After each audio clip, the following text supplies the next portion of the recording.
the top 10 Canadian news stories of the year 2009. Tonight, number 1 on that list. It's a story that hits home for almost everyone in this country, and it hit hard. And here's a hint, it still is. More from CTV's Graham Richardson. The Canadian economy started 2009 in turmoil. Stock markets down, real estate prices plunging, unemployment lines growing. And from the finance minister, blunt talk.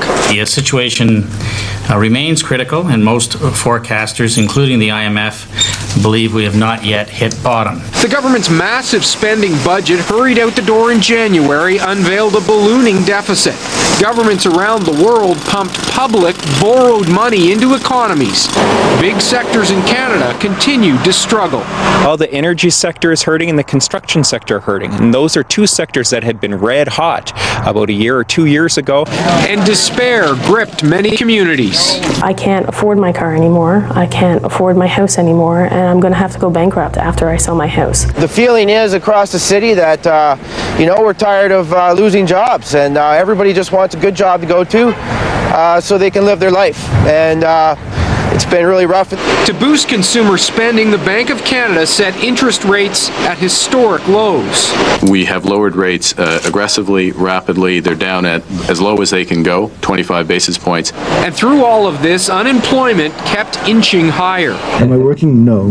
Am I in part-time employment? No. Am I looking for work? Yes. But there were signs of hope. In many cities, real estate was up.